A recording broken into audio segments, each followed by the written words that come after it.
நினைக்கிறேன். 1 நாளாகமும் 4ஆம் அதிகாரம் 9, 10 வசனங்களை நாம் தியானத்திற்கு எடுத்துக்கொள்ள இருக்கிறோம். இந்த வேத பகுதியானது குறிப்பாக லட்சக்கணக்கான மக்களை உற்சாகப்படுத்திய ஒரு வேத பகுதி. இந்த பகுதியிலே யாபேஸ் என்ற நபரை குறித்து பார்க்கிறோம். 9வது வசனத்திலே 1 நாளாகமும் 4ஆம் அதிகாரம் 9ஆம் வசனம். யாபேஸ் தன் சகோதரரை பார்க்கிறேன் கனம் பெற்றவனாயிருந்தால் அவன் தாய் நான் துக்கத்தோடு அவனை பெற்றேன் என்று சொல்லி அவனுக்கு யாபேஸ் என்று பெயரிட்டான். இந்த ஜெபத்தின் பின்னணியில் இருக்கக்கூடிய நபர் யார் என்றால் யாபேஸ். அந்த யாபேஸ் உடைய வாழ்க்கையிலே அவனுடைய பேர் என்னவென்று சொன்னால் துக்கம். அவன் தாய் துக்கம் என்று பெயர் வைத்தான். யாபேஸ் என்றால் துக்கம் என்று பொருள். அவன் துக்கத்தை உண்டு பண்ணுகிறவன் என்று பொருள். யாபேசுடைய தகப்பன் பெயர் கொடுக்கப்படவில்லை, மகன் பெயர் கொடுக்கப்படவில்லை. 1 நாளாகமும் 1 முதல் 9 அதிகாரங்களிலே 9 அதிகாரங்களிலும் பெயர்களுக்கு பின் பெயர்களாக வருகிறது. அதில் யாபேசின் ஜெபமானது முக்கிய இடத்தை வகிக்கிறது. இங்கே யாபேசுடைய வாழ்க்கையிலே அவனுடைய தாய் அவனுக்கு வைத்த பெயர் துக்கம் என்ற அர்த்தத்தோடு அமைகிறது. இருந்தாலும் இந்த யாபேசுடைய வாழ்க்கையிலே அற்புதமான நிகழ்வு நடக்கிறது. அது என்ன? யாபேஸ் தன் சகோதரரை பார்க்கலாம் கனம் பெற்றவனாயிருந்தான். அவனுடைய பெயர் துக்கம் என்று அமைந்தாலும் தன் சகோதரர் மத்தியிலே ஒரு கௌரவமான ஒரு மாண்புமிக்க ஜீவியத்தை கர்த்தர் அவனுக்கு அமைத்து கொடுத்தார். அதற்கு காரணம் என்ன? பல ஆயிரம் வருஷம் கழித்து பல ஆயிரம் ஆண்டுகளுக்கு முன்னால் வாழ்ந்த ஒரு நபரை குறித்து நாம் பார்க்கிறோம் என்று சொன்னால் அந்த நபருடைய உண்மையான ஜெபம், sincere prayer. God notices sincere prayer. கர்த்தர் உண்மையுள்ள ஜெபத்தை கவனிக்கிறார். நாம் பெயரிலிருந்து விடுதலை, யாபேசின் ஜெபம் என்ற தலைப்பிலே இந்த வேத பகுதியை தியானிக்க இருக்கிறோம். இன்னைக்கு அநேகருக்கு எதிர்மறையான முத்திரைகள் கொடுக்கப்பட்டிருக்கிறது, நெகட்டிவ் லேபிள்ஸ். பாத்தீங்கன்னா அநேகர் எதிர்மறையான முத்திரைகளால் தாக்கப்பட்டிருக்கிறார்கள், நெகட்டிவ் லேபிள்ஸ். நிறைய பேர் என்ன நினைப்பாங்க? அவர்கள் எல்லாராலும் நிராகரிக்கப்பட்டவர்கள், சாபத்தில் இருக்கிறவர்கள், போதை பழக்கத்துக்கு அடிமைப்பட்டவர்கள், இப்படின்லாம் தங்களை தாங்களே நினைத்துக் கொள்கிறவர்கள் உண்டு. இந்த யாபேசுடைய வாழ்க்கையிலேயும் ஒரு எதிர்மறையான லேபிள், அல்லாவிட்டால் முத்திரை குத்தப்பட்டது. என்ன? அவனை கூப்பிடும் எல்லாரும் யாபேஸ் கூப்பிட்டா வேதனை வேதனை. இது போன்ற சூழ்நிலையிலே யாபேஸ் ஒரு ஜெபம் செய்தார். அவனுடைய ஜெபமானது ஒரு அற்புதத்தை கொண்டு வந்தது, ஒரு மாற்றத்தை கொண்டு வந்தது. அவன் ஆண்டவரிடத்தில் 4 வேண்டுதல்களை வைத்தான். அந்த 4 வேண்டுதல்களை தான் நாம் பார்க்க இருக்கிறோம். முதலாவது வேண்டுதல், தேவரீர் என்னை ஆசீர்வதித்து. அவன் முதலாவது பண்ணின வேண்டுதல் தேவ ஆசீர்வாதத்திற்காக. அவன் உடன்படிக்கையின் ஆண்டவர், ஆபிரகாமின் உடன்படிக்கையின்படி, ஆபிரகாமுடைய உடன்படிக்கையில் உள்ள ஆசீர்வாதங்களின்படி அவனை ஆசீர்வதிக்க வேண்டும். அவன் சாபத்தின் கீழ் இருக்க விரும்பவில்லை. நம்முடைய வாழ்க்கையிலே நாம் கேட்க வேண்டிய ஒரு காரியம், ஆண்டவரே உம்முடைய கிருபை எனக்கு வேண்டும், உம்முடைய ஆசீர்வாதம் வேண்டும். கர்த்தருடைய ஆசீர்வாதம் ஒரு மனுஷனுடைய வாழ்க்கையில இல்லாவிட்டால் அதுல ஒரு முன்னேற்றமே காணப்படாது. யாபேஸ் ஜெபித்த முதல் காரியம், அவன் வேதனையின் கீழ் இருக்கக்கூடாது, சாபமாகிய வேதனையின் கீழ் இருக்கக்கூடாது. ஆதாம் ஏவாள் ஏதேன் தோட்டத்திலே பாவம் செய்த பொழுது மனுக்குலத்தின் மீது சாபம் வந்தது, வேதனை வந்தது. இவன் சாபமாகிய வேதனையின் கீழ் இல்லாமல் ஆசீர்வாதத்தின் கீழ் தன்னுடைய ஜீவியமாய் என்று கொண்டிருக்கிறார். இரண்டாவதாக அவன் ஜெபித்தது, என் எல்லையை பெரிதாக்க வேண்டும். அவன் இடங்கள் பெரிதாக வேண்டும் என்று மாத்திரம் ஜெபிக்கவில்லை, தனக்கு அதிக பொறுப்புகள் வேண்டும், அதிக வாய்ப்புகள் வேண்டும், ஒரு தாக்கத்தை ஏற்படுத்தக்கூடிய வாழ்க்கையாக அவனுடைய வாழ்க்கை அமைய வேண்டும் என்று அவன் வேண்டுதல் செய்தார். He prayed for enlargement of territory. அவனுடைய வாழ்க்கையிலே அவன் மற்றவர்களுக்கு ஆசீர்வாதமாக வேண்டும் இருந்தான். இன்னைக்கு நம்ம வாழ்க்கையிலையும் ஆண்டவரே, இந்த உலகத்தில் வழி தவறி போனவர்களை உம்முடைய சத்தியத்திலே கொண்டு வருவதற்குரிய ஆத்ம பாரத்தை எனக்கு தாரும் என்று கேட்க வேண்டும். கடினமான நபர்களை ஜெபிக்கக்கூடிய திறமையை எனக்கு தாங்க.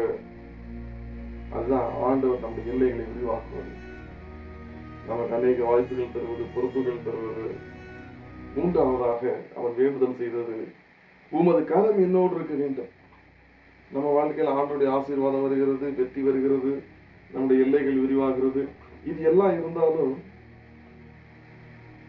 தேவ பிரசன்னம், தேவ வல்லமை நம்மோடு இல்லாவிட்டால் நாம் முன்னேறி செல்ல முடியாது. தேவ பிரசன்னம் என்று சொல்லும் பொழுது அது நம்மை வழிநடத்தக்கூடியது.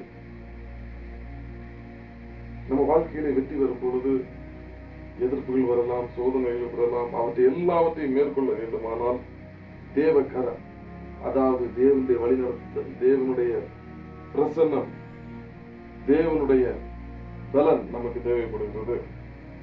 நான்காவதாக யாபேஸ் பண்ண வேண்டுதல் என்னவென்று சொன்னால், தீங்கு என்னை துக்கப்படுத்தாதபடி அதற்கு என்னை விலக்கி காத்தருளும். அவன் பேரே துக்கம்.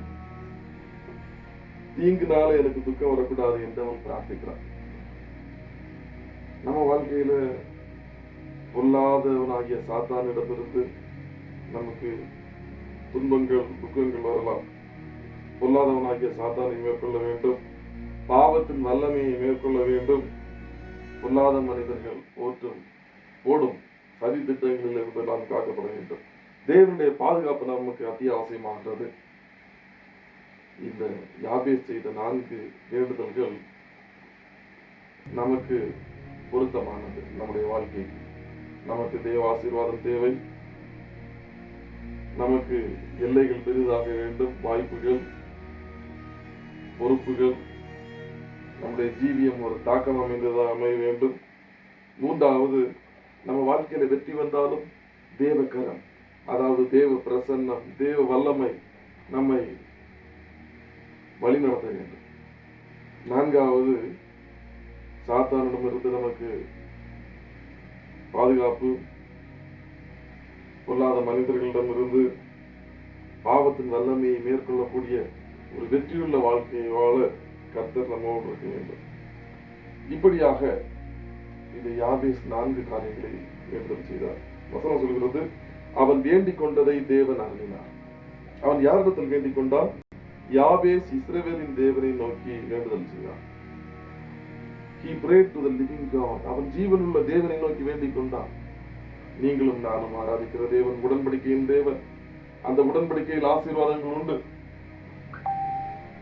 உங்க வாழ்க்கையிலே நீங்கள் எதிர்மறையான முத்திரை குட்டப்பட்டிருக்கலாம், புறக்கணிக்கப்பட்டிருக்கலாம். புறக்கணிப்பு என்ற முத்திரை, சாபம் என்ற முத்திரை,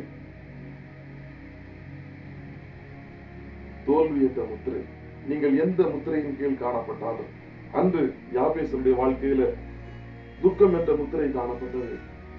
அவனுடைய துவக்கம் வேதனையுடையதாய் காணப்பட்டதாலும் அவன் பண்ணின ஜெபத்தினால் கர்த்தர் அவனுடைய முடிவை மாற்றினார். தன் சகோதரருக்குள்ளே ஒரு கனம் பொருந்திய வாழ்க்கையை அவன் வாழ்ந்தார். இந்த செய்தியை கேட்டுக்கொண்டிருக்கிற நீங்களும் யாபேசை போல எதிர்மறையான முத்திரை குத்தப்பட்டவர்களாக இருக்கலாம், தோல்வியாக இருக்கலாம், உங்கள் மீது இருக்கக்கூடிய முத்திரை தோல்வியாக இருக்கலாம், புறக்கணிப்பாக இருக்கலாம். எதுவாக இருந்தாலும் யாபேஸ் ஜெபித்தது போல நீங்கள் ஜெபிப்பீர்களானா? யாபேஸ் 4 வல்லமையான விண்ணப்பங்களை செய்தான், வேண்டுதல்களை செய்தான். என்ன? தேவ ஆசீர்வாதம், எல்லை பெரிதாக வேண்டும், தேவ கரம் கூட இருக்க வேண்டும், தீங்கு அவனை துக்கப்படுத்தப்பட்டார். அவன் வேண்டிக் கொண்டதை கர்த்தர் கொடுத்தார். இந்த செய்தியை கேட்டுக்கொண்டிருக்கிற உங்க வாழ்க்கையிலையும் உங்களுக்கு என்ன முத்திரை லேபிள் குத்தப்பட்டிருக்கிறதோ அந்த முத்திரையிலிருந்து விடுதலை பெற, ஒருவேளை முத்திரை தோல்வியாக இருக்கலாம், புறக்கணிப்பாக இருக்கலாம், நிராகரிப்பாக இருக்கலாம். அந்த முத்திரைகளில் இருந்து கர்த்தர் உங்களை கொண்டு வர நல்லவராக இருக்கிறார். உங்க வாழ்க்கையில யார் என்ன முத்திரை குத்தினாலும் உங்க வாழ்க்கையில் உள்ள தேவனுடைய அழைப்பை அந்த முத்திரையால் கட்டுப்படுத்த முடியாது. நீங்கள் ஜெபிக்கும் பொழுது கர்த்தர் உங்களுக்கு நியமித்திருக்கிற எல்லையை யாராலும் தடுத்து நிறுத்த முடியாது. கர்த்தர் உங்கள் எல்லைகளை விரிவாக்குகிறார். இந்த காணொலியை கேட்டுக்கொண்டிருக்கிற பார்த்துக் கொண்டிருக்கிற உங்கள் யாவரையும் கர்த்தர் ஆசீர்வதிப்பாராக. என்னோடு இணைந்து ஜெபியுங்கள். நன்றி ஆண்டவரே. இந்த காணொலியை கண்டு கொண்டிருக்கிற ஒவ்வொருக்காக கூட ஜெபிக்கிறோம் அப்பா. யாபேசுடைய ஜெபத்துக்கு பதில் கொடுத்த கர்த்தர் இன்றும் இந்த காணொலியை கண்டு கொண்டிருக்கிற ஒவ்வொருடைய வாழ்க்கையிலும் ஜெபத்திற்கு பதில் தருகிறவர். யாபேஸ் விசுவாசத்தோடு தைரியமாக ஜெபித்தார், ஆர்வத்தோடு ஜெபித்தார். யாபேசுடைய எல்லையை விரிவாக்குனீங்க, அவரை ஆசீர்வதித்தீங்க. உங்களுடைய கரம் அவனோடு இருந்தது. தீங்கு அவனை துக்கப்படுத்தாதபடி நீர் காத்துக்கொண்டீங்க. அவன் சகோதரருக்குள்ளே அவனை மேன்மையானவனாக மாற்றினீங்க, கனம் பொருந்தியவனாக மாற்றினீங்க. இந்த செய்தியை கேட்டுக்கொண்டிருக்கிற ஒவ்வொருவரையும் கர்த்தர் கனத்துக்குரிய நபர்களாக, ஆசீர்வாதம் பெற்றவர்களாக, எல்லைகள் விரிவடைகிறதாக, தேவக்கரம் கூட இருந்து வழிநடத்துகிறதாக, தீங்கு அவர்களை துக்கப்படுத்தாமல் காத்துக்கொள்வதற்காக ஸ்தோத்திரம். எங்களை தாழ்த்தி சமர்ப்பிக்கிறோம். வேண்டிக் கொள்கிறோம் ஜெபிக்கிறோம் நல்ல பிதாவே. ஆமென். கர்த்தர் தாமே இந்த காணொலியை கண்டவங்க யாவரையும் ஆசீர்வதிப்பாராக. God bless you. ஆமென்.